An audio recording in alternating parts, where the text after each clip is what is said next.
conseguiu pular de 16º lugar no ranking do IDEB para primeiro, e foi interessante que Goiás ele se mantém nessa colocação, oscila entre primeiro e segundo desde então.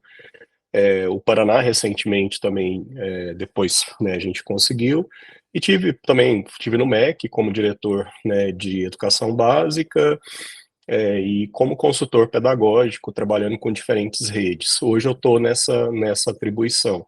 A gente se juntou, a equipe que trabalhou ali em Goiás, e hoje a gente está apoiando diferentes redes no país. Por isso que no início eu estava conversando com o Renato, por isso que hoje eu estou aqui em Campo Grande. E é isso, né? Sou apaixonado pra caramba em educação. Se perguntar para mim, né, sobre esse assunto, a gente vai discutir até meia-noite. Então vocês podem, né, controlar aqui meu tempo, e eu acho que a gente tem muita coisa para fazer, e tem muitas escolas e muitas redes que têm conseguindo, né, fazer a diferença. E eu acho que conversar aqui sobre, né, como que pode, né, o que pode ser feito, né, para melhorar a qualidade da educação, acho que para mim é sempre bom. Então eu agradeço a oportunidade que é o Renato e a vocês também.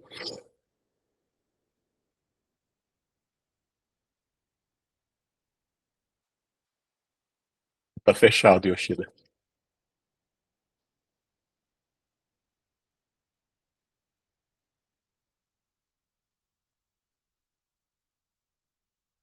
Eu, particularmente, estou estudando bastante através da reunião com diversas diretoras da escola municipal e estou aprendendo bastante. E quanto mais eu sei, mais assustado eu fico.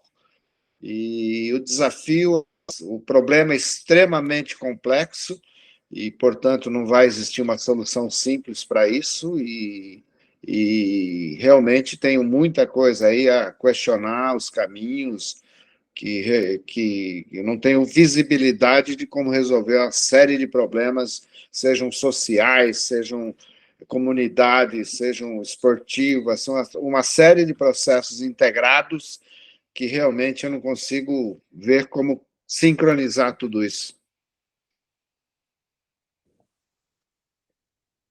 Tem muita coisa, de fato ele é complexo, mas tem jeito, Yoshida. Eu acho que o ponto, assim, tem luz no final do túnel. Mas de fato ele é um problema complexo, mas é assim, ele precisa ser enfrentado, né? E eu acho que tem redes e escolas que têm dado conta. Eu acho que o desafio da secretaria é como é que faz né, com que essas ações pontuais de algumas escolas elas sejam, né, como fala, levadas para as diferentes escolas de uma rede, né? Então, acho que esse é o ponto.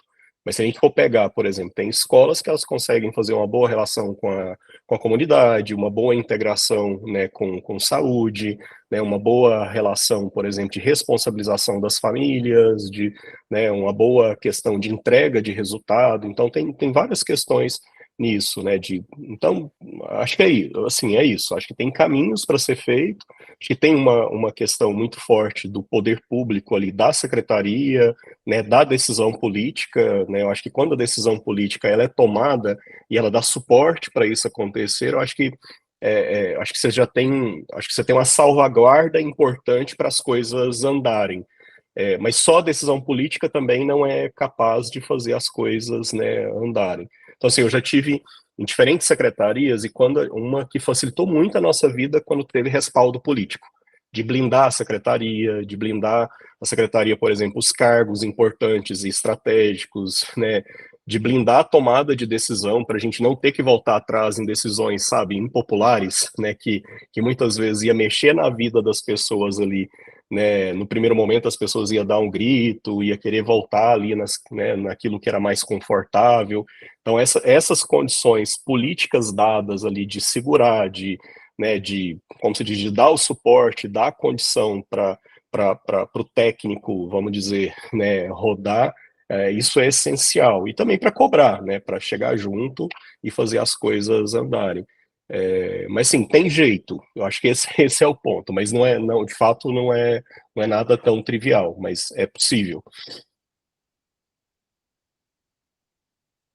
Ok, então vamos lá. Mostre-nos essas possibilidades. Acho que aí já é outra conversa. Vamos lá, né? Mas vamos lá. Renato, eu não sei como que você pensou, a dinâmica aqui.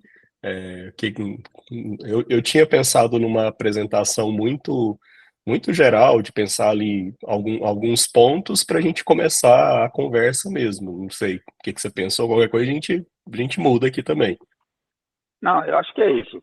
Você me falou de uma apresentação inicial e depois, assim, é um bate-papo mesmo. As pessoas podem levantar a mão para não falar todo mundo junto e a gente vai tocando essa discussão, essa conversa mesmo, mais descontraída. É isso aí, Rafa. Inclusive, você falou um negócio que já estou intrigado, que é aquela questão de você pegar Goiás em 16º, colocar em primeiro e o bichinho continua em primeiro lá. Então, não deve. É algo que esse mistério, esse trabalho, esse resultado atiça a curiosidade, né? Então, estamos todos aqui prestando uma atenção louca para entender como que se faz milagre, porque certamente precisamos disso aqui em Campos do Jordão. Talvez outras pessoas de fora de Campos do Jordão pensem da mesma forma, então é essencial que a gente tenha isso aí.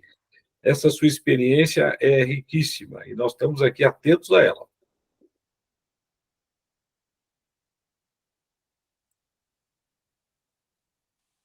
Não, então ótimo. Eu vou tentar aqui compartilhar a minha tela e eu não sei se vai dar aqui com a apresentação, qualquer coisa eu vou ter que entrar aqui com outro. Eu não sei se vocês vão, se puder mandar pelo menos, eu vou ter que compartilhar aqui a apresentação, qualquer coisa me manda só no chat se vocês estão vendo a minha apresentação, por favor. Vocês estão conseguindo ver a apresentação? Sim. Ah, tá. Então eu vou fechar aqui qualquer coisa pode mandar, tá? Eu não vou conseguir ver vocês aqui agora, mas qualquer coisa pode abrir o microfone e perguntar, interromper, tudo bem? Rafa, acho que faça toda a sua apresentação, depois, na sequência, a gente abre para discussões. Fique tranquilo conosco aqui. Tá, não, beleza, combinado. Mas fica bem à vontade, qualquer coisa pode interromper também. E eu vou tentar aqui passar mais rápido, tá? E o Renato me conhece quanto a isso, então, Renato, fica à vontade aí para interromper também, tá bom? Então, assim, acho que de forma geral, o que eu pensei aqui de tentar, e essa apresentação depois, o Renato já está com ela, eu compartilhei há pouco, ele também pode compartilhar com vocês, mas eu fui olhar um pouco para dados, enfim, né, a ideia é um pouco de como que a gente provoca essa conversa. Então, eu dividi aqui em dois pontos aqui. Primeiro, dados gerais sobre aprendizagem, né, dos anos iniciais e finais, né, de Campos do Jordão. E aqui também eu pego um pouco de números, número de matrículas, né, até para a gente dividir entre as redes, só para entender também, até para eu me localizar. E depois duas informações adicionais, pensando oportunidades de uma agenda para resultados, né, de aprendizagem, pensando duas oportunidades que surgiram agora com o novo Fundeb, que é o ICMS Educação, né, que é o repasse, né, a cota parte do ICMS, né, o que retorna para o município agora um pedaço dele, né, a partir já agora de 24, ele vai computar resultados educacionais, isso é um ponto importante, e também um pedaço do Fundeb, que agora ele também está relacionado a resultado educacional, que o município, inclusive Campos do Jordão, não recebeu esse ano. Então, acho que eu trago aqui só duas informações, que eu acho que nesse momento é um ponto importante, como vocês estão pensando no plano de governo, essas coisas, eu acho que são duas informações que são bem relevantes também. Eu acho que aqui dados me chamou muita atenção, assim, acho que o percentual de atendimento, né, eu acho que a rede privada, né, em Campos do Jordão, ela é bastante restrita, né, então se a gente for pensar, a rede municipal está com quase 70% das matrículas, né, no município, a rede estadual aí com 13%, a rede federal, né, tem ali no ensino médio, esse de acordo com o censo de 23, 216 matrículas, e a rede, né, rede privada com 16%. Tem um ponto que eu acho que vale, eu não analisei aqui, mas talvez vale entender essa transição de anos finais para ensino médio, o que acontece, né, por exemplo, se os meninos de anos finais para ensino médio, o que acontece com essa quebra? Né, se de fato os meninos, se é isso mesmo, se os alunos param de estudar, o que acontece aqui, né, não sei, se né? Acho que vale depois dar uma analisada para tentar entender, por exemplo, a taxa de atendimento dos estudantes no ensino médio em Campos do Jordão, se está resolvido. Não foi um dado que eu entrei, mas aqui eu só estou chamando a atenção de forma bem rápida também. Do ponto de vista de aprendizagem, né, eu acho que tem questões interessantes para trazer. Quando a gente olha o IDEB de anos iniciais de Campos do Jordão, o resultado, né, o IDEB, eu peguei aqui o de 2019, dado que o IDEB de 2021, ele é um IDEB que o que acontece? O 2021 a gente estava em pandemia, a taxa de participação dos meninos em 2021 foi bastante restrita, então quando a gente vai analisar resultado de IDEB, o resultado, né, o ciclo mais regular é até 2019. A gente vai ter agora o resultado de 2023, que deve sair, tem a previsão de sair agora no mês de junho, que o INEP divulgou de acordo com o cronograma, inclusive é um dado para vocês ficarem, né, bastante de olho, né, nessa liberação, mas a princípio eu olhei aqui para até 2019, né?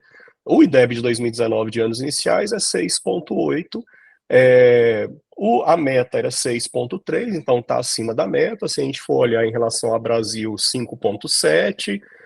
Em relação ao estado, Campos do Jordão está na posição, né, 198, acho que aqui é um ponto de atenção importante, né? Aqui eu fiz uma questão, né, o que é Campos do Jordão em relação a outros municípios com taxa de matrícula, né, na realidade com quantidade de matrículas no estado de São Paulo, semelhante a Campos do Jordão, para ter uma noção do que é a IDEB desses outros municípios. Eu não olhei riqueza, nível socioeconômico, só olhei mais ou menos o que tinha de parâmetro de matrícula. Então você tem Jales com 7,6 de IDEB, Serquilho 7,4, Louveira 7,4, Piedade 7,3, para se ter uma referência de redes que têm uma dimensão semelhante dentro do estado de São Paulo, né, com o resultado de IDEB de anos iniciais. O que me chama a atenção também no histórico de IDEB de Campos do Jordão é que até 2017, por exemplo, de 15 para 17, tem uma curva de crescimento interessante. Já de 17 para 19, você já tem um declínio. Eu acho que isso, mesmo antes da pandemia, que 21 tem um resultado, né, que é, como se diz, tem um ponto de atenção aí, mas você já demonstra estagnação e tendência de queda. Então, acho que esse é um ponto de atenção importante, né, a ser observado, apesar de estar acima da meta, apesar de estar acima da média nacional. Primeiro, você não ocupa uma posição de destaque em relação ao estado, você está abaixo de outros municípios com quantidade de matrícula que é semelhante, né, ao município, e você está numa tendência de queda. Eu acho que são questões aqui para se observar, né, para isso. Outra questão aqui, quando quebra o IDEB para saber o componente aprendizado, ele se repete aquele dado. Aqui é o desempenho dos meninos em língua portuguesa e matemática. Então, quando eu pego o IDEB... Desculpe. Oi. Você está fazendo alguma apresentação? Não está dando para ver, não? Opa, desculpa, não. Então. É que a tela estava estática. Eita, então, desculpe, tem uma apresentação sim. Deixa eu ver por quê.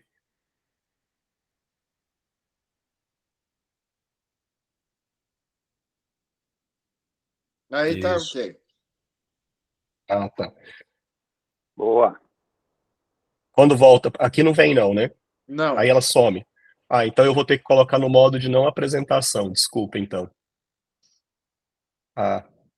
Ok. Tá. Pode ir desse jeito, né? Desculpa, Isso. então eu falei várias coisas e vocês não estavam... mas deu para pegar. Tá. Então aqui, tá. Aqui é o que eu tinha falado, né, em relação ao... Estão vendo, né? Só avisar você que tem um pessoal que está entrando, o seu Anice, por exemplo, é de Piracicaba, tem um pessoal de outras regiões aqui, de outras cidades do estado de São Paulo, que aceitaram o nosso convite, também já estão ingressando aqui, tá? Perfeito. Não, sejam bem-vindos. Lembrando que a análise que você está fazendo, evidente, é para cada cidade, mas a estrutura da análise é uma estrutura que é sujeita a ser replicada, né? Sim, não, total. Okay. Ela serve, né, para as demais também. Não, imagina. Tá. Então, aqui, eu acho que voltando, eu estou com um problema técnico aqui que eu não consigo colocar, né, para quem está entrando agora, a minha tela para exposição, né, em modo de apresentação. Então, por isso que está nesse formato, mas de toda forma, a apresentação, depois o Renato compartilha, né, e depois a gente coloca no link aqui também. Mas como eu estava, né, indicando, então aqui era, né, o dado geral mesmo de Campos do Jordão, né, então aqui a gente falou, né, em relação ao IDEB de Campos do Jordão, aqui tem, como eu tinha indicado, né, tem um ponto de atenção, né, apesar da média, né, do IDEB de Campos do Jordão ser 6,8, você tem uma tendência, né, quando você olha o histórico, tem uma tendência de queda, né, de 2015 para 2017, eu acho que tem um incremento bem importante aqui, né, ele vai de 6 para 6,9, então tem um incremento, né, bem significativo, mas depois disso você está numa tendência de queda, então acho que esse é um ponto importante, né, de atenção para ser atacado. E aqui tem, né, do lado, você tem os municípios com IDEB, né, os municípios que têm quantidade de matrícula semelhante a Campos do Jordão e o resultado deles, então, que demonstra, né, que tem possibilidade de Campos do Jordão avançar. Em relação às posições do Estado, também da mesma forma. Quando a gente quebra o IDEB para saber desse IDEB o que é aprendizado para a língua portuguesa e matemática, também demonstra, né, pontos importantes. Aqui a gente, o IDEB, ele tem um componente que é o componente que mede esse resultado, o desempenho dos estudantes em língua portuguesa e matemática, que é uma prova aplicada pelo INEP chamada SAEB. E quando a gente olha os dados do SAEB, de 15 para 17, você tem um incremento importante na proficiência do SAEB, mas depois disso, 17 para 19, 19 para 21, que era o esperado, né, no caso de 21, você tem uma queda. Acho que o que chama a atenção é essa tendência de queda, principalmente observada de 17 para 19. Então, aqui tem um caminho importante para atacar, que é do aprendizado dos meninos, né, em 2000, né, já evidenciado a partir de 2017. Já essa tela que ela mostra qual que é a distribuição, porque ali a gente estava falando, nessa tela anterior, a gente está falando de desempenho dos estudantes nessa prova aplicada pelo INEP, né, que é o órgão lá do Ministério da Educação, que aplica essa avaliação externa a cada 2 anos, sempre nos anos ímpares, pensando média dos estudantes né, da rede municipal de Campos do Jordão. E aqui você tem o resultado agregado por níveis. E o que é um ponto importante? Tem um dado que é interessante aqui de Campos do Jordão, que eu acho que é um dado até interessante mesmo, acho que até positivo. Você tem um percentual baixo de estudantes nos níveis mais baixos de aprendizagem, que é o nível insuficiente. Nível Brasil, a gente ainda tem um percentual muito alto de estudantes no nível insuficiente. Eu acho que Campos do Jordão, né, teve algum tipo de ação que teve um ataque aqui em relação a 2019. 2021, você já tem um incremento dessa taxa, né, então aqui eu acho que é um ponto de observar o quanto isso se repete para 2023, quando os dados de 23 agora sair, é importante dar uma analisada, né, agora em junho, para ver se isso se repete, muito provavelmente isso vai se repetir, então ter ações para esses estudantes abaixo do básico né, insuficiente é importante, mas aqui acho que tem uma tendência de, né, você tem um percentual, você tem uma desigualdade dentro da rede, então é importante pensar ações, o que eu faço para aqueles estudantes, para aquelas escolas que têm, né, estudantes com baixo desempenho, mas você tem escolas e estudantes com desempenho bem adequado, então acho que esse é um ponto também, né, eu acho que dentro da própria rede você tem tanto estudantes quanto escolas que têm demonstrado desempenho bom. Talvez a lógica da própria rede, aprender com a própria rede, talvez é interessante ter ações nessa linha também. Matemática, o resultado é menor do que em anos iniciais do que língua portuguesa, mas ele está um pouco na mesma faixa, né? Talvez aqui pensando, principalmente o professor de anos iniciais que trabalha com matemática, de repente é entender como que é a formação desse professor, se ele é um professor da área de matemática ou se é pedagogo, como que é a formação desse profissional, se tem material específico para esse trabalho, né, aqui, né, se esses meninos têm monitoria, se tem, por exemplo, ampliação de turno de atendimento, aqui é uma questão também né, de olhar um pouco com mais detalhe esses dados. Já esse outro aqui, o que é essa informação? Ela diz qual o percentual de estudantes nessas escolas com nível adequado de aprendizado. Então, por exemplo, se eu pego aqui a Domingos de Jaguaribe, ela tem 84% dos estudantes em língua portuguesa dessa escola terminaram os anos iniciais com aprendizado adequado. Já, por exemplo, a Mari Aparecida Ribeiro, apenas, né, 70%, 69% dos estudantes. Então, você tem aí tem escolas que estão tendo um percentual, né, 84%, você tem aqui a Mari que talvez precise de uma ajuda maior. Já em matemática, se a gente comparar Orestes, Jardim, você tem praticamente 75% dos alunos terminam ali, né, os anos iniciais com aprendizado adequado em matemática, e já Amadeu Carletti, já menos de 50%. Aqui tem, né, um recado claro que, né, a Amadeu ela precisa de algum tipo de apoio diferenciado da secretaria.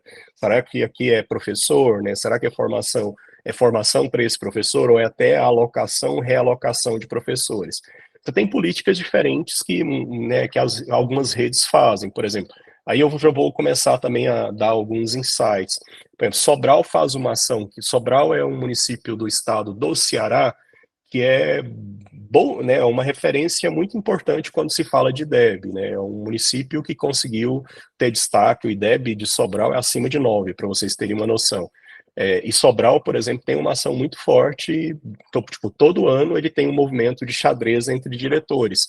O diretor da melhor escola esse ano vai trabalhar na escola, o ano que vem ele é removido para a escola de pior resultado. Eles fazem algumas ações, aí claro que tem outras, não é só isso, né, tem uma série de outras ações, mas essa é uma ação importante, dada a importância que o diretor tem. Essa daqui são informações de anos finais. Anos finais eu não entro em muito detalhe aqui para também não ficar tão cheio de informações, mas anos finais, quando a gente olha para anos finais, a gente fez a mesma análise, mas eu só concentrei aqui nessa tela. Anos finais, os dados também são mais preocupantes, né? Quando a gente olha a distribuição dos estudantes pelos níveis de aprendizado, você tem uma desigualdade educacional dentro de Campos do Jordão nos anos finais maior do que anos iniciais, tá? Não está aqui nessa tela, mas essa é uma informação que é... Opa, deixa eu voltar aqui. Essa é uma informação que é bem relevante quando a gente olha para os dados. Depois eu posso até explorar isso com vocês com mais detalhe. Anos finais é claramente assim, anos iniciais chegou até um determinado patamar, apesar que tem pontos de avanço, mas anos finais é um lugar que precisa ali de intervenções importantes também. E da mesma forma, né, o IDEB de anos finais é 5,7, a meta é 5,8, então você vê que já está abaixo da meta, então esse é um ponto de atenção, né, bem importante também, né, então estar abaixo da meta já é uma informação, né, como se diz, já bem relevante, diferente de anos iniciais, e se a gente for olhar também da mesma forma, né, anos finais se repete a informação, você tem ali, apesar de você não ter declínio, mas você tem, né, estaciona o resultado, não tem evolução. E se eu olho, por exemplo, municípios com taxa, né, com quantidade de matrícula semelhante ao que Campos do Jordão tem em anos finais, você tem resultados como Jaguariúna, 6,4, Serquilho, 6,3, e a posição, né, Campos do Jordão está em 62ª posição em relação ao ranking, né, do estado 255, que são 255 municípios no estado com IDEB divulgado em anos finais, tá? Aqui é só outra informação em relação a ICMS. O que acontece? Com a lei do Fundeb, que foi aprovada em 2020 no Congresso Nacional, teve duas mudanças importantes do ponto de vista de financiamento da educação. Uma dessas mudanças foi em relação à regra de redistribuição do ICMS. Até então, da regra de distribuição do ICMS, o Estado, né, você tinha uma regra, que é a regra nacional, que 75% já era definido nacionalmente, e 25% cada Estado definiu seus critérios de redistribuição. Com a emenda constitucional 108, né, feita em 2020, teve uma mudança que indicou que 65% é definido nacional os critérios de redistribuição do ICMS para os municípios, e 35% o Estado pode legislar sobre, desde que, no mínimo 10 pontos percentuais sejam relativos à qualidade educacional. E esse é o ponto que eu quero destacar aqui para vocês. Então, o que acontece hoje? do valor que o Estado arrecada do ICMS, o que volta para os municípios, no mínimo 10 pontos percentuais, ele vai voltar para os municípios olhando o critério qualidade educacional. Só que São Paulo fez uma mudança, ele não trabalhou com o mínimo, ele trabalhou com uma mudança escalonada. Para 2024, essa mudança começa já agora em 2024, com orçamento de 24, o São Paulo, ele colocou 11 pontos percentuais, 25, 12 pontos percentuais, e a partir de 26, 13 pontos percentuais do que volta para o município, desses 35% que volta para o município, ele vem para a qualidade educacional. Aí tem a fórmula, que tem várias questões, mas eu vou voltar, o que acontece, eu vou passar aqui adiante, o que está relacionado, né, a esse recurso, pensando esse fator, né, de qualidade educacional. Ele está relacionado ao quê? Então, qual é a medida que o Estado de São Paulo vai usar para falar, o Campos do Jordão tem que receber tanto e cada município vai ter que receber tanto? Primeiro, tamanho da população relativo, taxa de atendimento em anos iniciais. Aqui é um ponto importante, né? Para essa regra não entra atendimento em educação infantil e não entra atendimento em ensino especial e não entra atendimento em anos finais. Aqui o que entra é atendimento em anos iniciais. Esse aqui é um movimento, é bem claro que o Estado queria incentivar os municípios a assumir os anos iniciais, né? Você tem ainda um percentual bem alto de matrículas no Estado de anos iniciais, e aí eu acho que é um pouco um incentivo nessa linha, que não é o caso de Campos do Jordão, né? Eu acho que aqui essa é uma informação que ele vai, né, bem. E outro também é o percentual de estudantes que são atendidos ali, né, o percentual relativo que é atendido dos estudantes que são cadastrados no CAD único, que estão na linha, né, de pobreza e extrema pobreza. E além disso, né, além desse parâmetro de distribuição, como é que vai ser medido esse resultado? Ele tem um peso diferente. Primeiro, 40% desse resultado ele está relacionado ao desempenho dos estudantes do segundo ano do ensino fundamental na prova estadual, que é o SARESP do segundo ano. Ela está relacionado ao desempenho dos estudantes do segundo ano nessa prova do SARESP, a participação dos estudantes nessa prova, e outra questão que é a evolução dos estudantes no SARESP. Acho que uma informação importante, essa evolução, nesse caso, para esse ano, é comparada com o desempenho de 23. Então, muito provavelmente, o município deve estar recebendo os resultados de como que o município foi no resultado do SARESP de 23. Essa vai ser a linha de base que o Estado vai usar para, né, o parâmetro de recebimento para o próximo ano. E aí o município também vai fazer, no final do ano, outro SARESP, os meninos do segundo ano. Outros 40% em relação ao desempenho dos estudantes do quinto ano em língua portuguesa e matemática, e outro 20% em relação a fluxo escolar, né, que é a aprovação. Porque não adianta também os meninos terem bom desempenho e evadirem, né, abandonarem a escola e reprovarem. Então aqui é um pouco, esse aqui é o parâmetro. Então eu preciso ter bom desempenho na alfabetização, ter bom desempenho no quinto ano em língua portuguesa e matemática, e preciso também atuar para ter trajetória regular dos estudantes. Esse daqui são os critérios que vão impactar no quanto o município de Campos do Jordão vai receber de repasse, né, assim, né, de repasse, um pedaço do que Campos do Jordão vai receber em repasse de ICMS. Aqui eu fiz só uma conta. Oi, pode falar. Senão eu vou me perder, claro, aqui no processo. Claro. Só para... Então, o Fundo 1 é que tem peso no cashback do ICMS, porque o Fundo 2 não está considerado aí. Exato. Você está falando do segundo e do quinto, então é só a métrica do Fundo 1. Exato. Para São Paulo é essa. Agora, cada estado tem suas regras, tá? Agora, para São Paulo, o peso é só Fundo 1. Tá, perfeito. Ok. Tá bom? Aqui eu fiz só um exercício, né? Eu olhei ali no portal mesmo, né, da Secretaria da Fazenda. O ano passado, o município de Campos do Jordão, ele recebeu cerca de 24 milhões, né, 23 milhões, 874 de repasse, né, do ICMS, tá? Se a regra já tivesse valendo o que a gente está falando? Ó, qual que é o recurso, qual que é o valor que poderia ser impactado, né, para mais ou para menos, né, em relação a essa nova regra? Seria ali em torno de 2.626.000, tá? Então, e aí a gente está falando, não dá para a gente falar hoje, não dá para ter, com os dados que a gente tem, como o resultado do Saresp de 23 ainda não foi publicado, não dá para a gente fazer uma previsão se Campos do Jordão perderia ou se ganharia, né? Então ainda não temos essa informação, mas assim, o que dá para falar, olha, a gente está falando de algum tipo de impacto sobre 2.626.000. Lembrando que esse recurso é o recurso do Caixa do Tesouro Municipal. Então, recurso para o orçamento do município, não é só da educação, tá? Então, aqui é isso. Aqui a gente considerou o quê? 11 pontos percentuais, que se a regra tivesse valendo em 23. Lembrando que a regra não estava valendo em 23. Então, para 24 é só fazer olhar a previsão de recebimento de ICMS para 24 e pegar aí 11%, e aí você tem uma noção do que é o valor que pode ser impactado.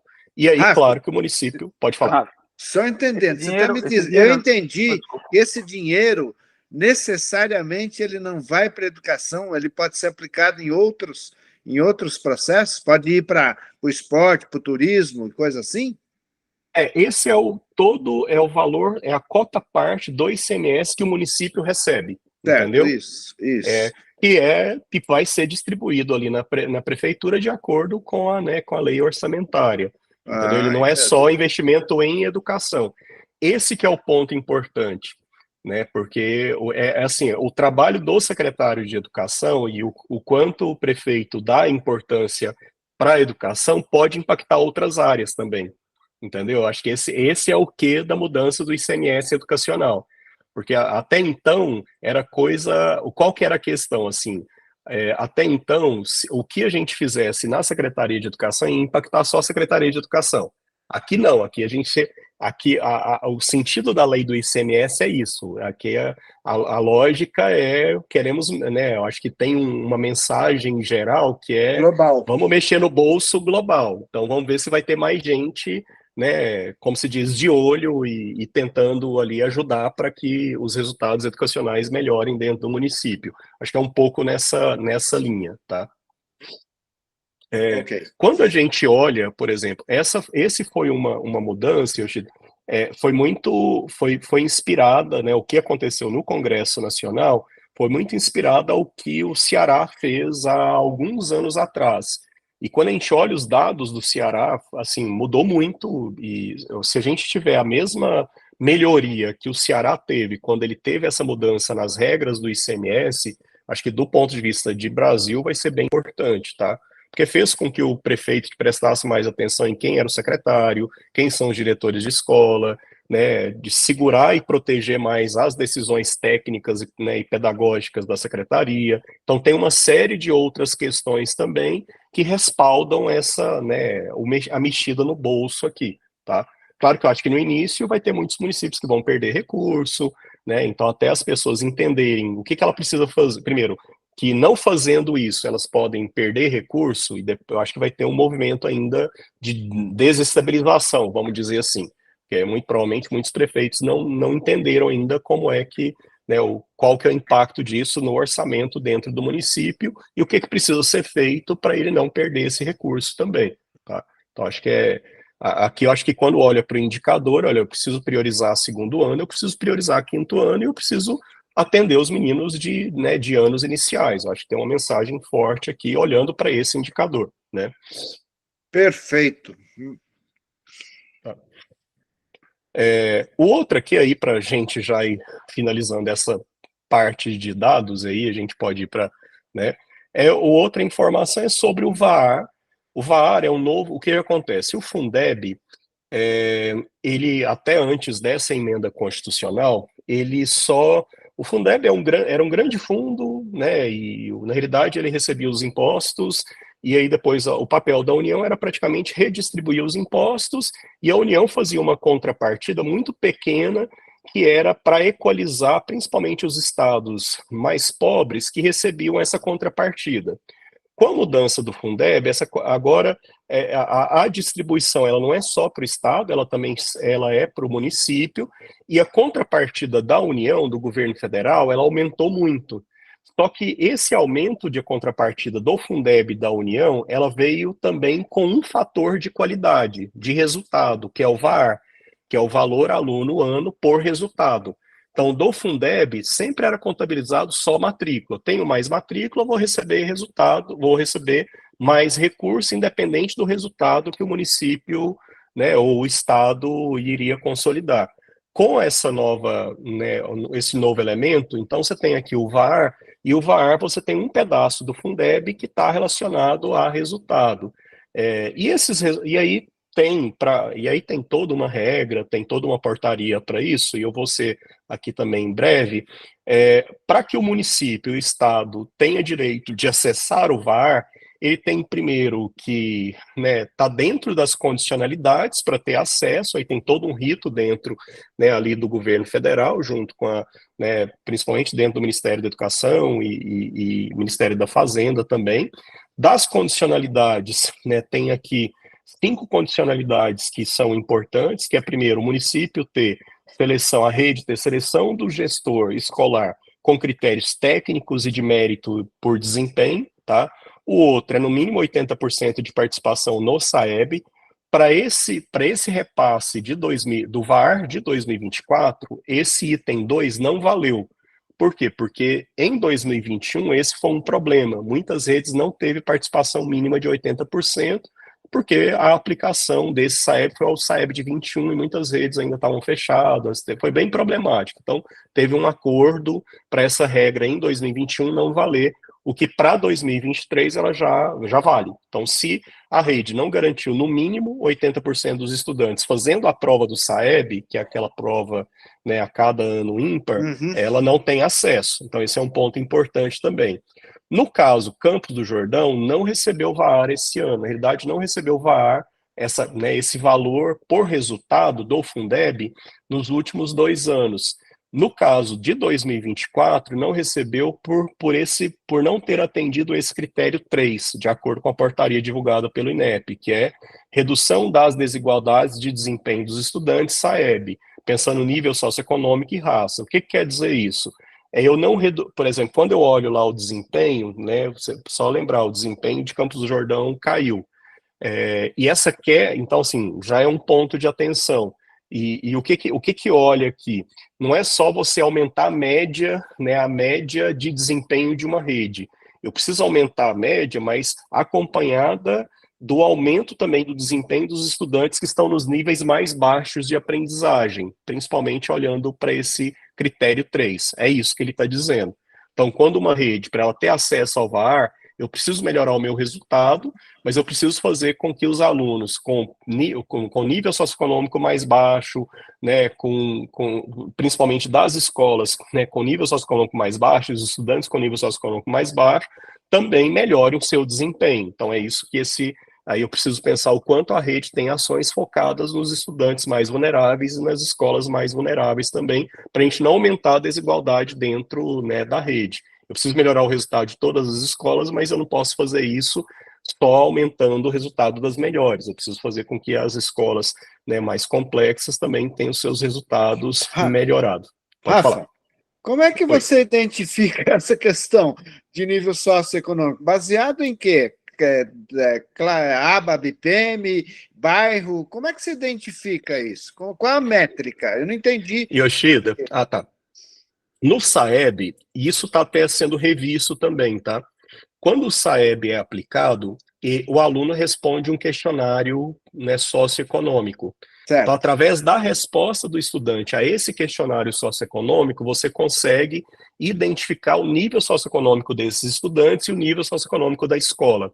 Só que esses critérios também estão em mudança, mas até então esse o critério que se usa, tá? Então, assim, é isso. Então, a gente consegue saber essa informação a partir da resposta dos estudantes ao questionário. E esse é um dado publicizado também. Você consegue Até mesmo se a gente olha, tem um portal que eu usei aqui para essas informações, que eu até passo o link para vocês, quem está de outro município, para dar uma olhada nos dados, né, do outro município, que é o QEDU.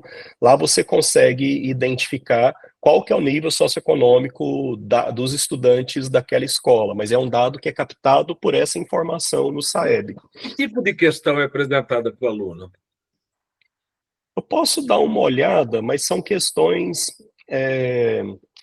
ele tem a ver com perguntas em relação a equipamentos que tem em casa, tipo de, né, acesso à cultura, sabe? Eu acho que tem outras, são informações que têm a ver com equipamento, né, se tem computador, se não tem, internet, tipo de acesso a livros, jornais, né? Mas São esse conjunto de informações que vai dar essa informação. deve ser baseado mais ou menos em ABA-BPEM, porque o critério de ABA-BPEM é que vai medir a classe social de cada indivíduo, né? Nesse portal, que eu vou até passo o link aqui para vocês, lá tem alguns exemplos de perguntas que são feitas, né? Eu acho que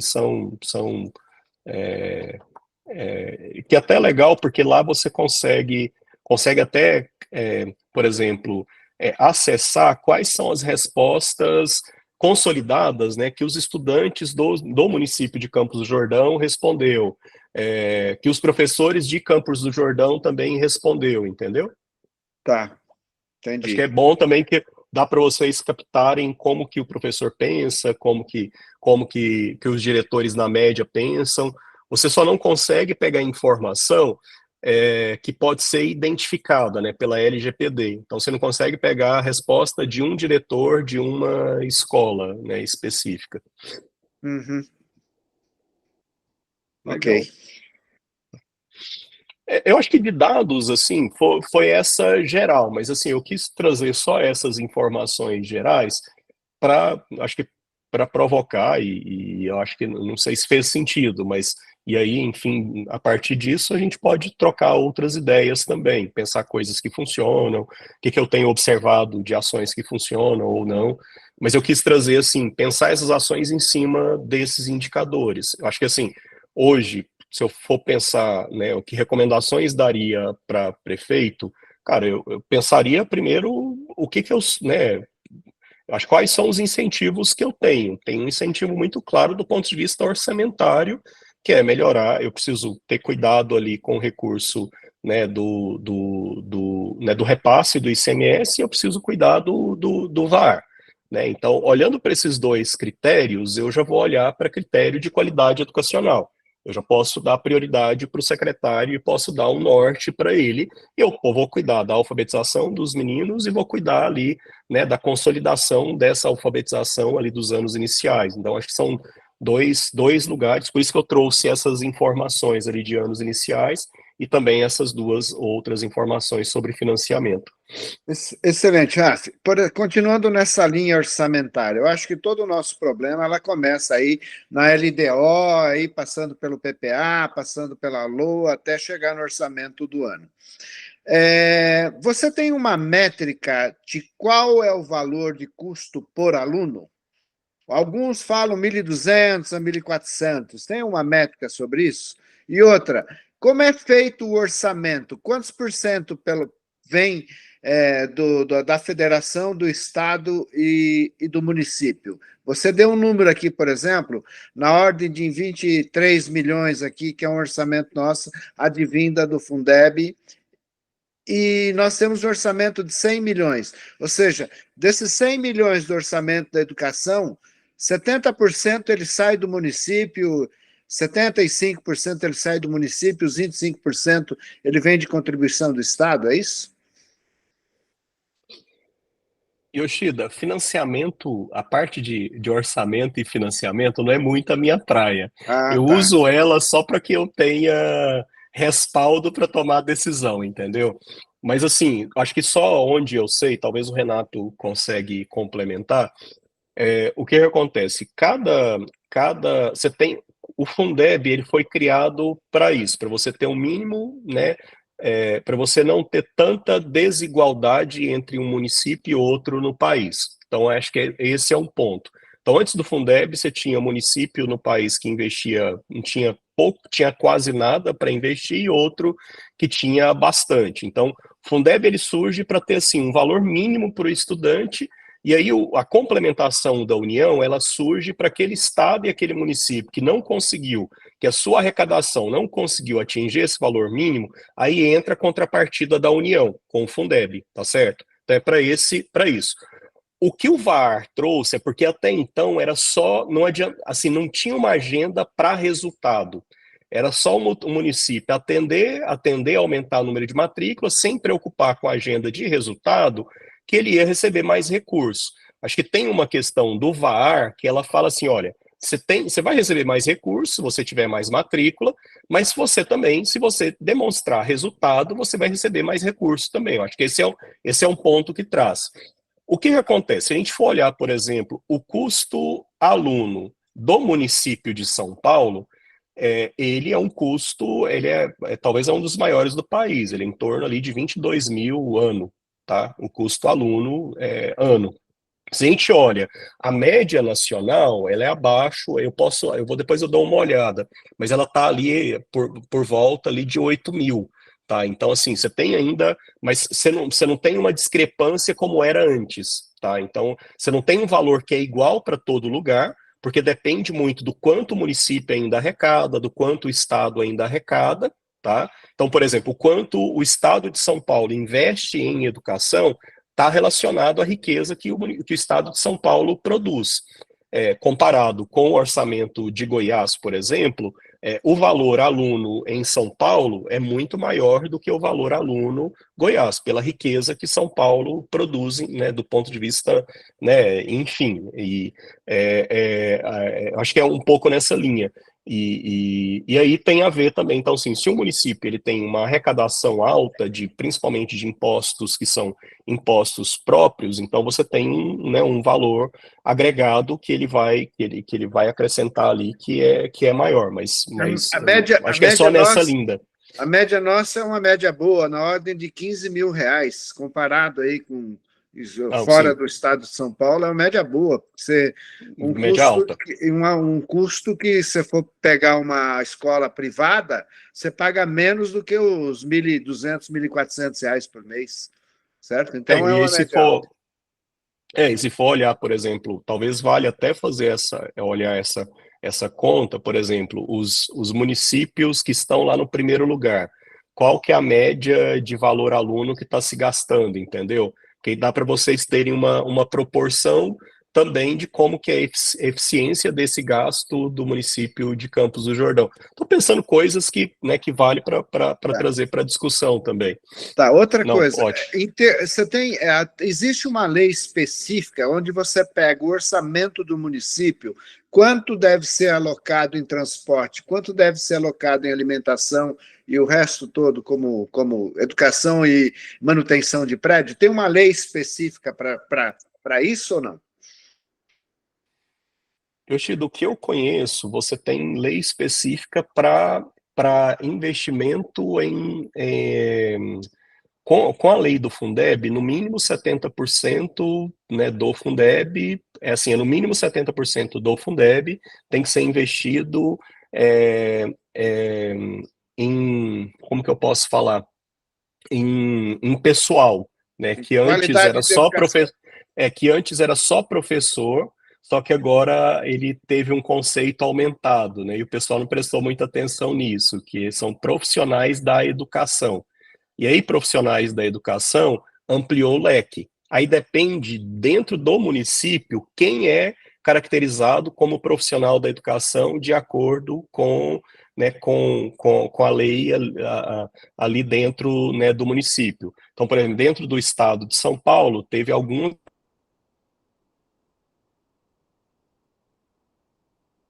ajustes, inclusive no plano. Tem lugares que o servidor administrativo não é categorizado como servidor, como profissional da educação. E acho que só agora, o investimento mínimo em alimentação, em transporte, eu desconheço essa regra. Tá? Ok. A não ser que tenha leis internas, municipal, estadual. Por exemplo, o Paraná tinha ela tinha, né, mas aí foi uma lei criada dentro do Paraná, que aí era muito específico daquele estado, que era investimento mínimo de alimentação, né, como que eu posso falar, de investimento em alimentação orgânica, por exemplo, mas aí foi uma questão muito específica com a lei do estado. Então, acho que talvez vale dar uma olhada, né, dentro do município se tem alguma coisa criada nessa linha. Entendi.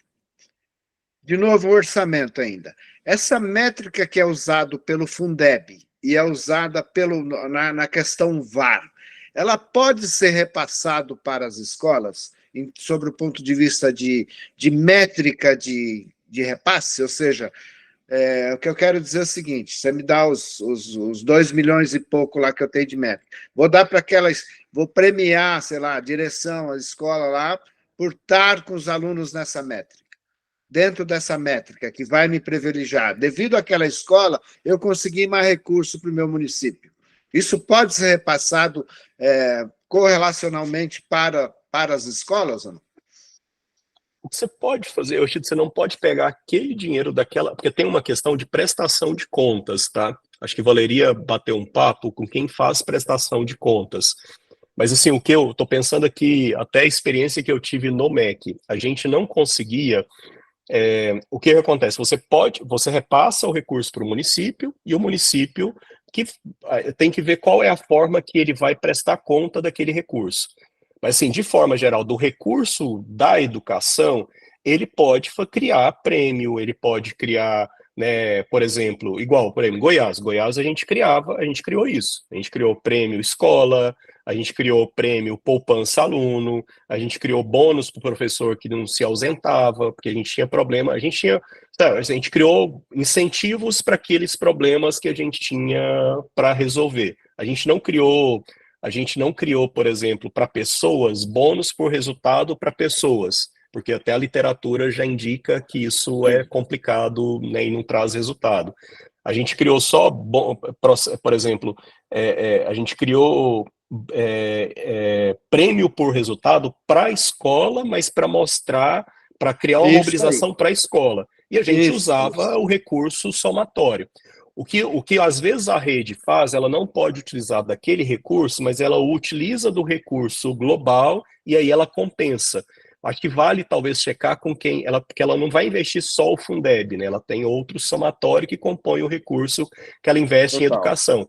O que a gente fazia era um pouco disso, entendeu? Então você não usa daquele específico carimbado, mas você usa outro, e aquele carimbado eu consigo usar.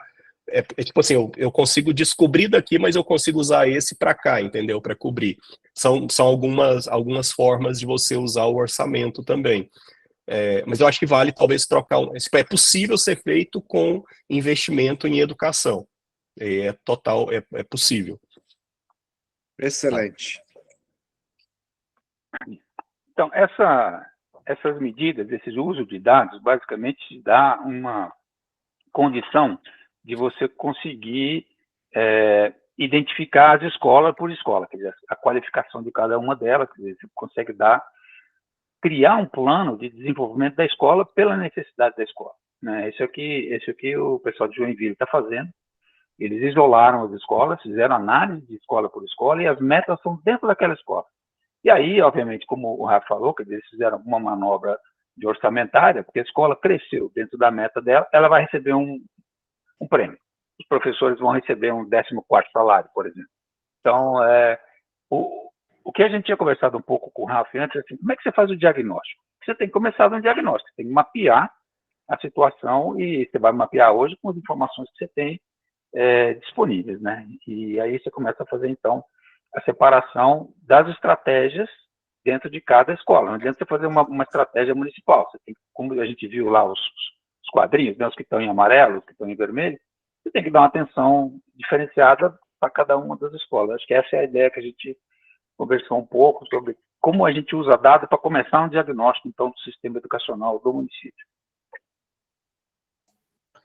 Uhum. Mas, Rafi, você fez a apresentação, e a sua apresentação, ótimo, né? Você está mostrando os dados todos. Eu, inclusive, entrei no questionário enquanto você falava para ver como é que é o questionário. de fato, é um questionário simples até de ser preenchido. O aluno, eu creio que vai ter dificuldade mesmo. Mas uma coisa que eu pergunto para você é o seguinte: quando você cita o caso de Goiás, né? Quando você cita o caso de Goiás, você mostra você mostra uma evolução interessante, porque você sai de 16º para primeiro. Aí a pergunta que eu faço para você é o seguinte: quanto tempo demorou para conseguir essa evolução de 16º para primeiro? E como é que você viu? Quais foram as medidas tomadas para que tivesse resultado maravilhoso aí de sair de 16º, praticamente no final, né, dos estados, e entrar como primeiro lugar? Conta para nós, vai. Eita, Paulo, vamos lá, né? Mas, Paulo, assim, a gente fez isso em um ciclo de uma gestão, 4 anos. A gente entrou, foi, né, de 2011 a 2014, então foi, né, a gente começou, foi, né, um ciclo que a gente está falando é isso. Então, quando a gente olha o IDEB anterior à nossa entrada, que era o de 2009, o Estado estava ocupando essa posição de 16º e com tendência de queda. Ele estava numa, né, numa curva descendente bem difícil. E o que a gente fez na primeira medição da nossa gestão, a gente saiu de 16º para quinto. O governador gostou dessa história e falou: olha, vocês cresceram 11 posições, agora só falta 4. Enfim, foi só essa, né, essa coisa simples. Enfim, e a gente entregou em primeiro. Mas assim, o que que a gente fez? A gente teve muito respaldo político. Acho que essa foi uma questão, acho que isso nos ajudou muito, tá? Então, o governador, de fato, comprou a briga, ele falou: olha, vocês podem fazer tudo, tecnicamente, a única coisa que eu não quero que vocês façam é fechar a escola. Ponto. Então, assim, essa foi a premissa que teve. Mesmo assim, a gente quis fechar algumas que precisava, tá? Mas essa a gente teve que recuar, porque, de fato, fechar a escola é uma medida que eu acho que a gente ainda está pouco maduro para fazê-la no país, assim. E se a gente fosse ser mais racional, do ponto de vista de investimento, você tem muitas escolas muito pequenas que daria para repensar, mas é uma medida muito complicada de ser feita, né, dado o cenário que a gente tem hoje, enfim. E aí, de fato, essa foi o acordo que a gente fez, tá? E de forma geral, o que a gente fez? A gente organizou a casa, a gente fez arroz com feijão bem feito. Então, por exemplo, não tinha uma definição clara do que deveria ser ensinado para os meninos, cada professor definiu o que iria ensinar. Então, você tinha escolas muito boas, então se o menino deu sorte de cair naquela escola muito boa, ele ia adiante. E aí, né, se ele deu o azar de cair, de nascer no CEP errado, coitado dele. Então, o que a gente fez, olha, não dá para ser assim. A gente precisa ter um padrão mínimo né, em todas as escolas do estado. Então, acho que a primeira questão, acho que teve um processo mesmo de indignação com o resultado, de reconhecimento com o resultado, de definição: olha, isso é o mínimo que tem que ser ensinado em todas as escolas. A partir disso, parece uma coisa besta, mas isso ajuda muito a organizar a casa. Porque a partir do momento que a gente define isso, que ó, todo aluno que está no 6º ano em matemática precisa aprender minimamente isso. Então, a partir disso, a gente define material didático, né, a formação do professor, a avaliação. A gente criou um sistema de avaliação bimestral, né, onde a gente tinha a medição bimestral, né, daquilo que era previsto para ser ensinado naquele bimestre, aplicava a avaliação, fazia devolutiva rápida para o resultado, já criava as intervenções pedagógicas. Outra estratégia foi acompanhamento pedagógico. Então, a secretaria ela estruturou uma estratégia de acompanhamento pedagógico, né, frequente das escolas, rotineiro. Essa é uma estratégia que às vezes a gente fica discutindo na secretaria várias ideias.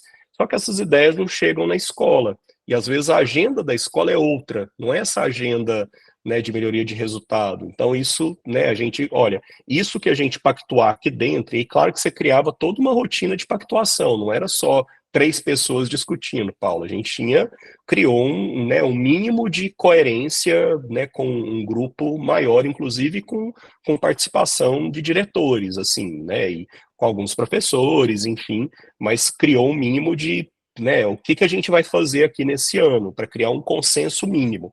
não era um consenso geral, principalmente no primeiro, né, no primeiro ano de 11 a 12. 11 a 12 foram 2 anos muito difíceis para nós, que a gente, todo ano, né, a gente fazia assim, talvez toda semana a gente fazia o almoço da despedida, falou, dessa semana a gente não passa, né, porque a gente acabou tendo uma reorganização mesmo de sistema, como eu falei, criou currículo, né, criou material, criou formação de professor, criou acompanhamento, criou avaliação, mudou o sistema de escolha dos diretores, os diretores eram escolhidos por eleição, e essa eleição aí, né, acho que os objetivos eram muitos objetivos de escolha ali daquela comunidade local, então nem sempre o diretor escolhido era o diretor mais sério, mas era aquele que aliviava para todo mundo, então a gente mudou os critérios de escolha e de permanência do diretor, então o diretor né, tinha todo um processo de qualidade, tinha ainda, manteve ainda a escolha da comunidade, mas depois de um processo de qualidade,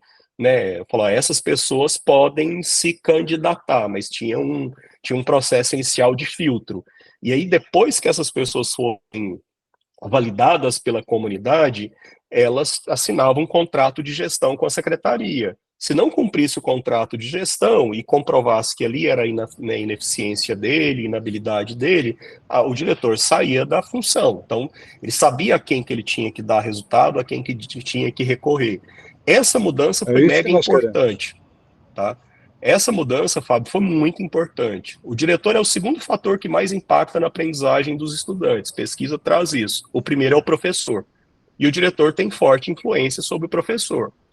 E assim, eu estou pensando até eu, Rafa, como professor, eu já atuei em sala de aula, né? Então, assim, escola que eu já atuei em escola com diretor fantástico. Essa escola com diretor fantástico, assim, o diretor podia me pedir para ir final de semana, eu ia trabalhar. Como eu já atuei em escola que o diretor tinha pouca habilidade, que me dava desânimo de ir para aquela escola. Então, assim, o diretor tem um papel de liderar, de animar as pessoas, assim, de engajar as pessoas, de liderar mesmo e de fazer a coisa acontecer. E isso a relação é muito direta. Você pegar a escola de bom resultado, aquela lista que eu passei ali, né, que está ali nesse QEDU, e ir atrás, né, você pode ter certeza que tem bom diretor e bom coordenador pedagógico. Claro que, automaticamente, você tem bons professores nessa escola também, né, Renato? Ô, Rafa, sobre essa questão, por exemplo, que você está colocando, tem como você... O diretor é concursado, sem dúvida nenhuma. Agora, ele é vitalício. Como é que você faz uma gestão se você não pode mandar o diretor embora? Não é extremamente complicado? Eu concordo 100% com você que o sucesso da escola, eu faço voluntariado na escola e tenho conhecido algumas diretoras das escolas municipais, e realmente depende da diretora se vai bem ou não vai mal, e é lógico dos professores também. Como é que você faz esse moving se eles são concursados, não podem mandar embora? Yoshida, eu acho que esse é um ponto bem importante de vocês atacar, assim, de Campos do Jordão, na realidade, São Paulo atacar. Principalmente agora com essa lei do ICMS, eu acho que tem até motivação para isso, tá? Não sei qual é a conta para ser feita, né, mas, assim, acho que precisa pensar, acho que talvez juridicamente você não consegue tirar, tá? Mas você consegue talvez pensar plano B, plano C. Você consegue pensar talvez, né, incentivo, você consegue talvez pensar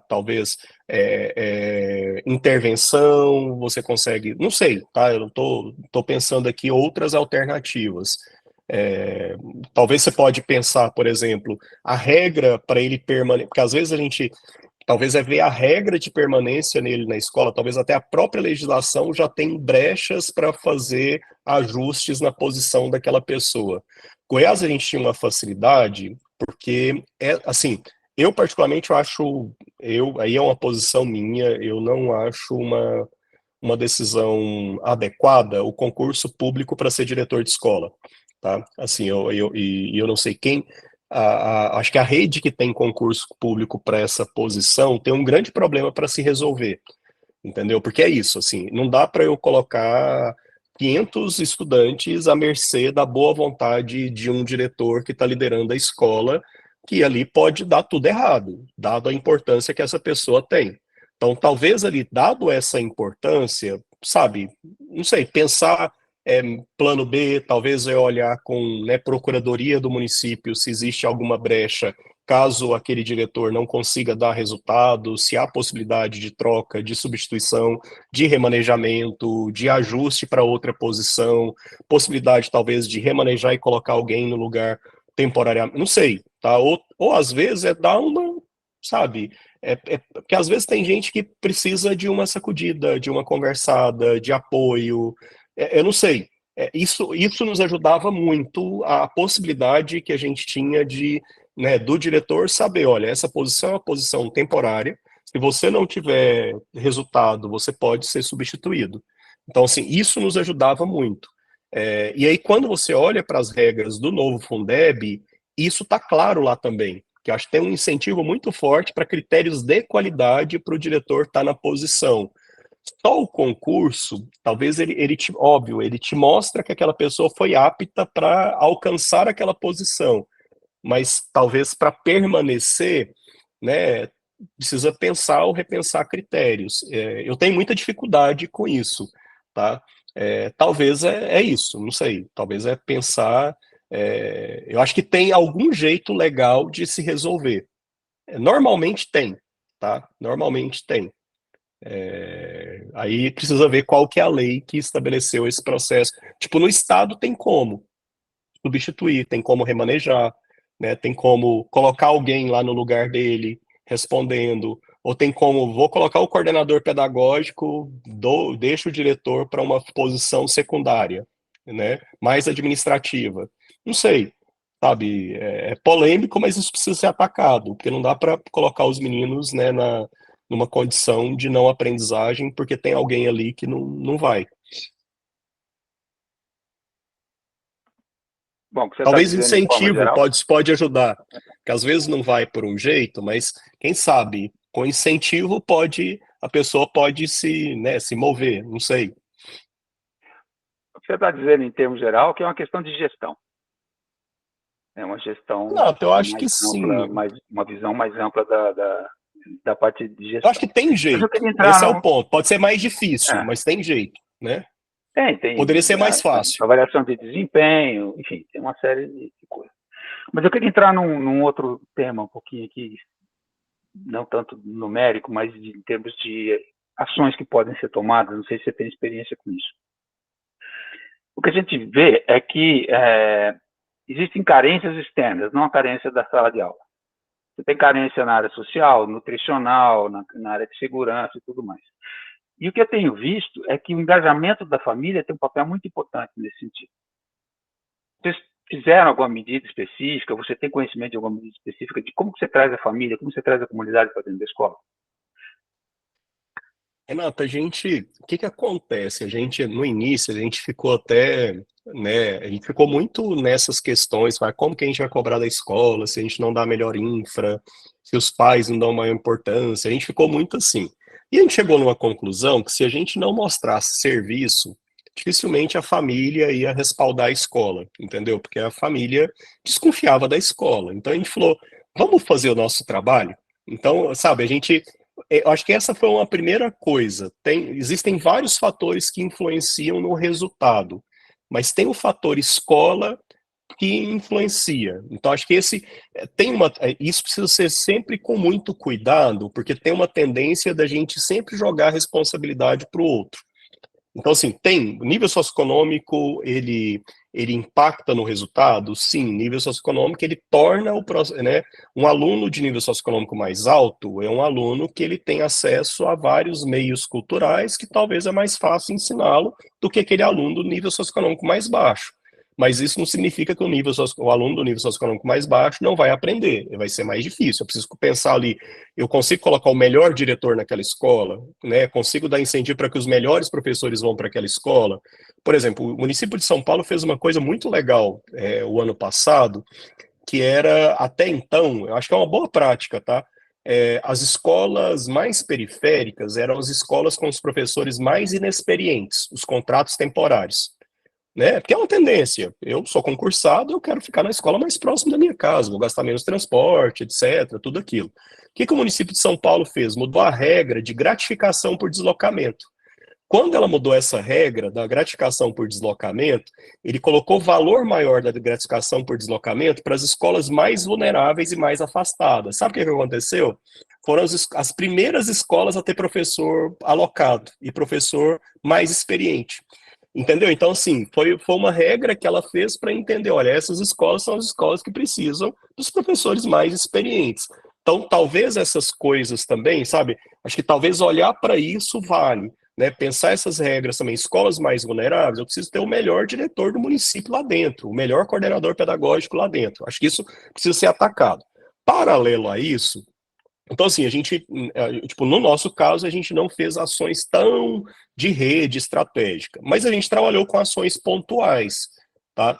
Tem um material super antigo que o Todos pela Educação fez sei lá, não lembro mais, mas é bem antigo, e é um material básico que ele mostra, ele ensina a escola a como que ela orienta os pais, como que o pai pode ajudar em casa. Porque às vezes o pai não acha, não sabe que ele pode ajudar o filho tipo, a aprender, a estar, sabe? E não sabe, porque o pai às vezes não tem estudo, não é alfabetizado, ele acha que não pode ajudar. Acho que isso, a gente pode ajudar nisso, porque assim, sabe, rotina simples de, olha, pergunte no final do dia como foi na escola, o que o menino aprendeu, coisas simples que você cria algum tipo de vínculo e faz o menino sentir que é importante. E às vezes mostrar, falar para o pai como que faz isso, que os pais muitas vezes não sabem. E pode ser papel da escola fazer, ou pode ser papel, por exemplo, do município, criar alguma mobilização dentro do município, né? Acho que ação tinha coisas que às vezes eu ficava, o Estado é um negócio que é muito grande, né? Um negócio que às vezes a gente tinha dificuldade, mas talvez dentro do município criar algum tipo de mobilização interna, né, que mostra para os pais o que ele pode fazer, o que ele ajuda, o que ele não ajuda, como que ele pode ajudar. Acho que isso, né, talvez pode pensar. E outra questão é entender, por exemplo, o que a escola, muitas vezes, a gente tem uma tendência de potencializar problema. Acho que esse é um ponto também de entender, olha, quais são de fato os problemas, e talvez, por exemplo, o município de Londrina tinha uma ação bem interessante, eles criaram dentro da Secretaria Municipal uma espécie de núcleo, eu não lembro o nome, tá, Renato, mas era tipo uma espécie de núcleo multidisciplinar, e a função desse núcleo era pegar por exemplo, esses casos de estudantes que eram gritantes, endereçar para os outros equipamentos públicos. Então, por exemplo, estudantes que estavam, né, sofrendo violência, porque isso a gente recebe pra caramba, né? Estudantes que estão com problema né, de moradia, ou de fome, ou sei lá, etc. Né? Então, esse núcleo é um núcleo que tentava endereçar essas questões para outras secretarias. Não é uma ação simples de ser feita. Ações intersetoriais é bonito no papel, mas a hora que você vai para uma secretaria, o secretário de educação quer aparecer, o de desenvolvimento quer, o outro quer, entendeu? Mas assim, era algo lá que eles conseguiam resolver no nível micro, no nível técnico.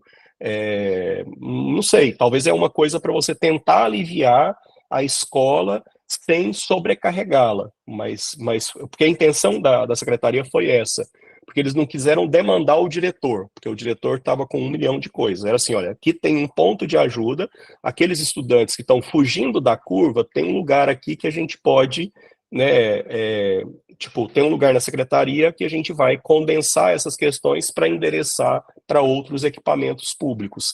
De repente é algo que pode ajudar, né, pode ser copiado, pode ser entendido se isso é possível dentro do município ou não. Eu só olho com muito cuidado para não ser uma ação que desresponsabilize.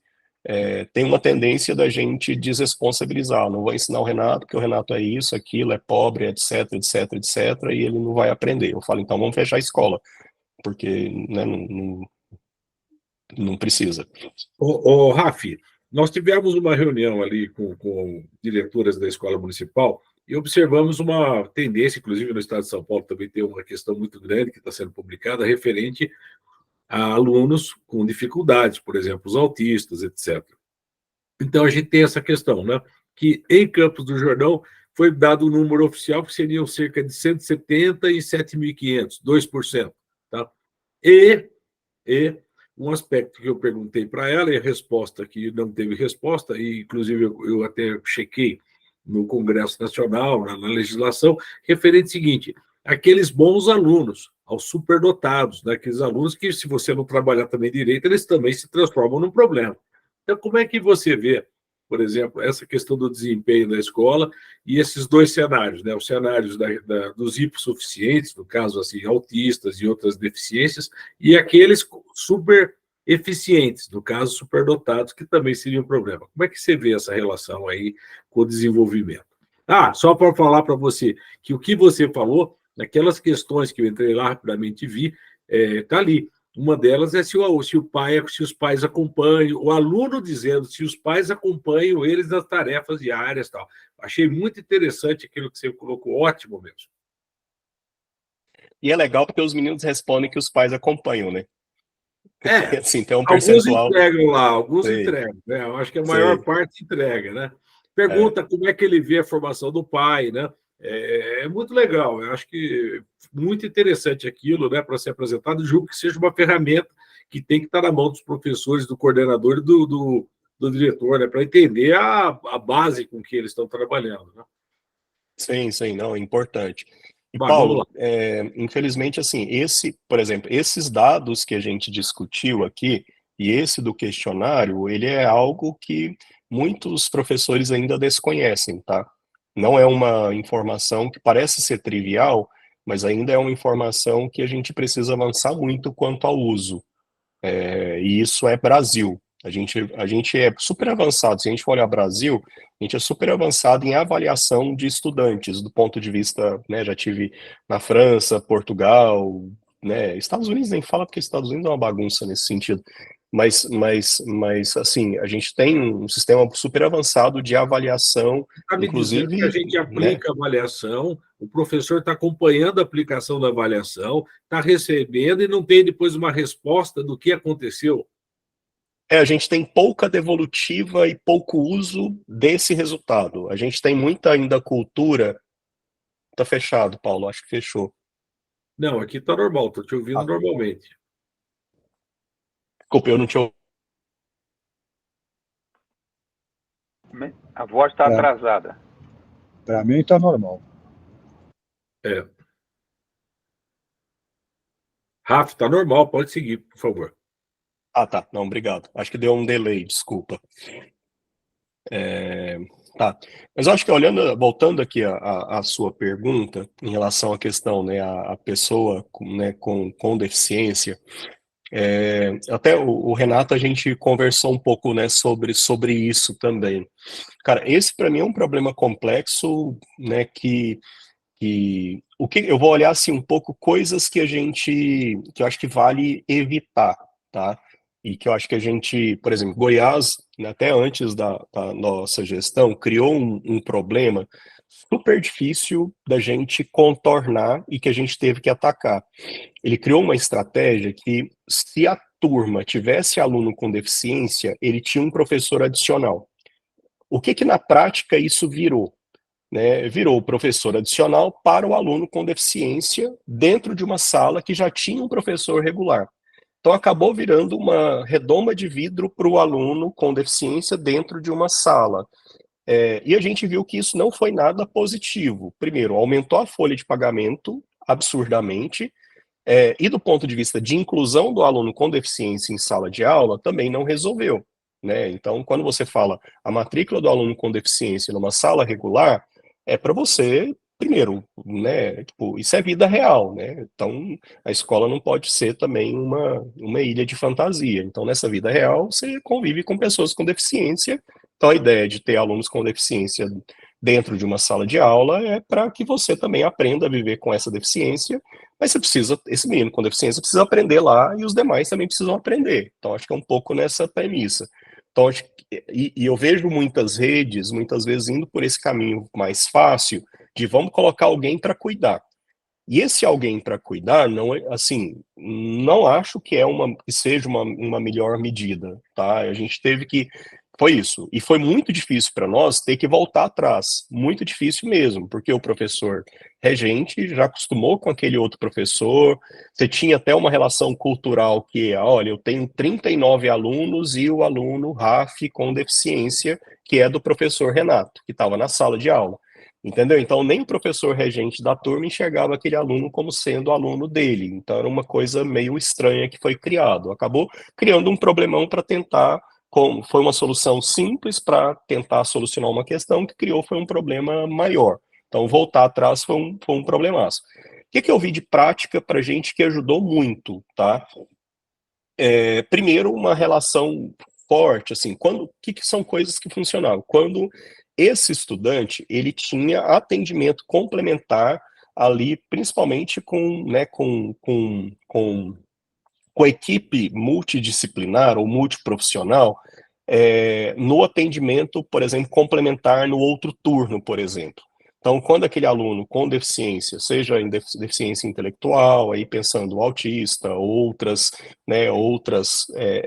deficiências intelectuais, por exemplo, quando ele tinha, pós aquele horário de aula, por exemplo, ele tinha outro atendimento, seja com psicólogo, com psicopedagogo, aí depende, né, de qual era qual que era o caso de deficiência dele, e aquele atendimento que ele tinha depois retornava para a escola. Né? Então você tinha, né, depois uma devolutiva para a escola para entender qual que é o limite daquela pessoa, qual o limite de aprendizado que ela vai ter, o que vale fazer, o que não vale, postura, estratégia. Isso ajudava muito. Então, assim, isso tranquilizava o professor, isso ele entendia o que valia a pena, e às vezes você tinha técnicas muito simples que um psicólogo orientava, que um psicopedagogo orientava, ou que um fono orientava, que era possível ser feito em sala de aula e você não precisava de outro profissional para fazer isso. Então, acho que por exemplo, esse é um tipo de coisa que ajuda muito. O problema é que muitas vezes você tem um aluno com deficiência, você não tem atendimento específico para ele, né, com profissionais capacitados para tal, que às vezes precisa envolver o órgão de saúde, não só a educação. Então, acho que essa é uma relação que é importante e a escola e o professor não recebe nenhum tipo de apoio, feedback e orientação. Então, quando isso funciona, você facilita muito, e eu acho que facilita tanto para o estudante, quanto para o professor, quanto para a escola, quanto para a família. Eu acho que essa acho que é uma curva interessante. O ponto é como que faz esse match para esse atendimento e para esse retorno. É sempre difícil esse aluno ir para esse atendimento complementar e é sempre difícil o município dar conta desse atendimento. Mas quando você consegue fazer isso, eu acho que são práticas interessantes. O município de Goiânia tinha um encaminhamento muito legal quanto a isso, tá? O estado de Goiás não era o melhor, a gente tinha muito desafio quanto à educação especial, mas, por exemplo, o município de Goiânia tinha um match que funcionava muito bem. Então, assim, talvez é um lugar que vale dar uma olhada. Então, o aluno com deficiência, ele tinha um encaminhamento, né, com a equipe multiprofissional muito ligado ali com psicólogo, com psico, acho que talvez esse é um lugar. E quanto ao aluno também com altas habilidades e superdotação, da mesma forma, esse aluno tinha ali o atendimento complementar no contraturno, num ou outro ambiente específico, que ali ele era mais incentivado e a escola recebia feedback e orientação do que poderia ser trabalhado com ele. Mas tinha política para esse caso, Rafa? Tinha também. Não é preparar gênio, né? Mas assim, esse aluno ele era atendido, mas ele também o professor recebia feedback ali para aquele aluno, para que ele conseguisse conviver com os colegas, ser incentivado na própria sala de aula e também receber atendimento específico nesse contraturno. Tá? Nós não temos nada disso. Fala, Fábio. Nós não temos nada, não temos nenhum profissional, a carência é total.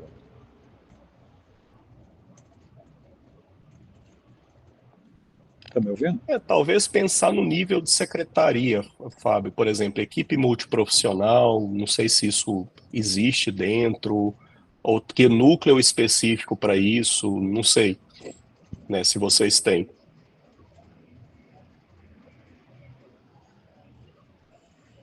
Gente, tem mais perguntas? Porque assim, o RAF, no INSPER, a gente tem uma questão de muito trabalho, mas é mão na massa. Aí, Rafa, vamos fazer um trabalho sobre... Não, vamos fazer sobre educação.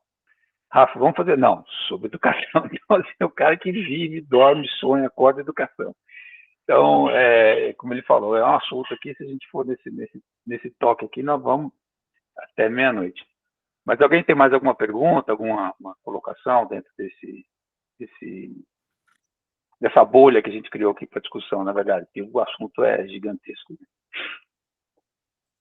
Eu acho que a gente tem que elogiar o RAF, né? Puxa vida, que coisa maravilhosa. Participou de uns projetos fabulosos, né? Nós temos que manter contato com ele. Tá? Se eleito for, será meu secretário de Educação, já está convidado. Ai, ai. Obrigado, Paulo.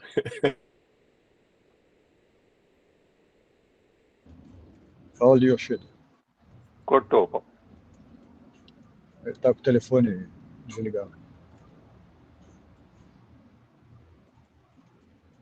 Fala, Yoshida. Está sem som, Yoshida.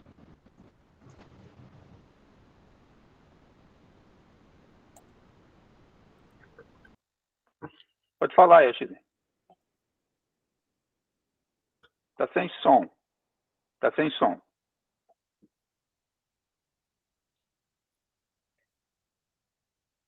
Aí.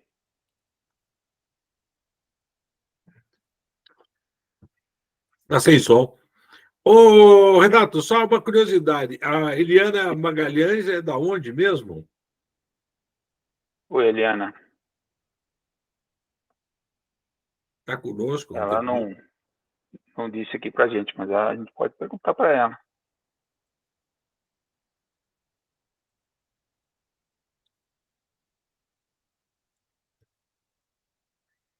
Yoshida está com o microfone desligado?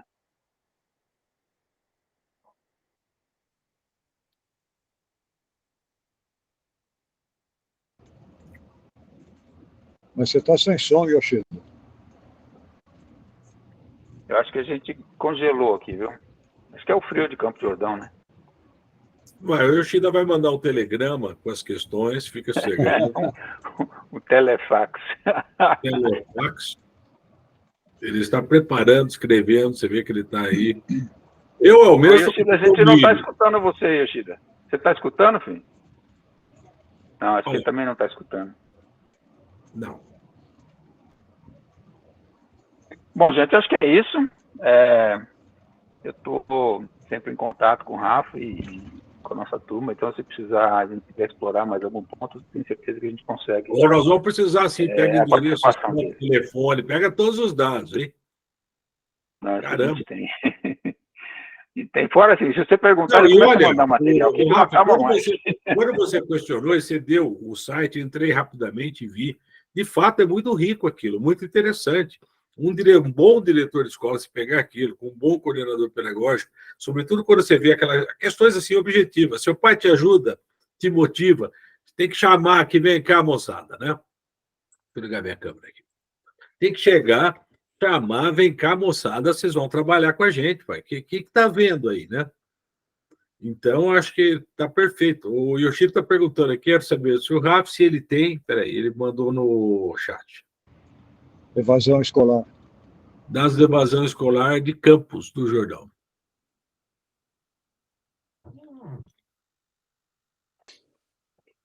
Yoshida, evasão eu não tenho. Aqui, o que eu tenho é só abandono e reprovação, tá? Que evasão é não matrícula. Então, eu não olhei dado, né? Porque aí a gente teria que cruzar o dado de matrícula com o dado do censo. Então, eu não fiz essa relação também. Mas é algo que talvez, assim, olhando no QEDU, que é essa plataforma que eu coloquei, olhando a matrícula e pegando o dado do censo, que são a quantidade de estudantes, né, de pessoas naquela idade escolar, dá para fazer a relação também. Acho que é isso, mas eu não fiz essa relação. Rafi, eu acho que é uma informação que eu concordo com o Yoshida, uma formação ultra, super, extra estratégica, né? Quando você Não, vê total. que tem alunos que não estão, pera ali, tá perde o aluno, fala, que história que é essa? É uma coisa que envolve, aí concordo, que tem que ser matricial, a escola, né, assistência social, por que o aluno mudou, o que aconteceu, né? Qual o Sim, não, destino? total. Então, eu julgo que seja um ponto ali a ser trabalhado e estatisticamente também. Não pode ser fazer cálculo, né? Deveria ser muito bem trabalhado essa questão da evasão, né? Sim, não, total, concordo. Acho que é tanto a evasão quanto não matrícula, né? Acho que isso vale. Que foi aquele ponto até que eu chamei a atenção para vocês, do 9º ano para o ensino médio, né? Ali eu não trouxe esse dado, mas ali talvez vale entender o que é a taxa líquida de atendimento no ensino médio comparado, por mais que o ensino médio não seja responsabilidade, né, da rede municipal, mas o município, né, acho que tem uma, né, é responsabilidade do município cuidar para que os meninos cheguem no ensino médio, né? Isso é Faça essa entrega, impressiona, né? Exato. 3 pontos, né? É o acesso ao permanente e ao aprendizado, né? São as 3 coisas que você tem que medir, né? Então, o milho acabou. É isso, gente. Tá ótimo. Eu agradecer o Rafa, o seu tempo, sua dedicação aí, realmente dá uma ideia de como a gente começa a fazer um diagnóstico, então, para tomar as medidas necessárias, específicas para a cidade, para Campos do Jordão, obviamente. Mas, olha, eu gostei dessa alternativa que disse, o Rafa, concordo com ele. Tem que mexer no time. Essa história de cidadão, é minha história, que vira feudo, né? Com certeza. Vira feudo. Essa história que sou eu aqui que mando, só eu. Não, pera lá, tem que pôr para mexer mesmo, tirar, colocar para outros cantos, sabe? E mobilizar. Também a ideia de você pegar e pagar esse adicional por locomoção parece uma ideia muito boa para levar bons professores para aquelas áreas mais distantes, tá? Então, gostei, achei que tá perfeito. As colocações foram muito bem feitas. Pessoal, nós estamos começando a cair. O Paulo está sem sincronia, o Yoshida está gelado. Não, eu não estou sem sincronismo, não. Estou firme aqui. Está sem sincronismo. Sua fala vem, a boca não mexe. Não, mas isso faz parte, porque é muito rápido aqui. É o ventríloco. Eu sou legal, Rafa, muito obrigado. Aqui porque eu estou no helicóptero. Opa, você está de helicóptero? Eu estou aqui no helicóptero. Queria agradecer muito a sua participação. Da próxima vez, nós vamos fazer presencial aqui no meu sítio. E vamos botar a turma. Rafa, não cai nessa, Rafa. É tudo conversa dele, Rafa. Ele fala isso para todo mundo, não convida ninguém. A única coisa que vai no sítio, na verdade, não vai, sai. É o azeite dele. O resto não esquece. E o azeite é bom. O azeite está garantido, viu, Rafa? Já está separado aqui. Boa, quero pegar. Tem que pegar ele, combinar. Muito obrigado. Boa noite a todos. E obrigado pela participação de todos aí também. Obrigado mesmo. Parabéns, Rafa. Você é fantástico. Parabéns. Obrigado mesmo, tá, gente? Boa noite, obrigado. Tchau. Tchau.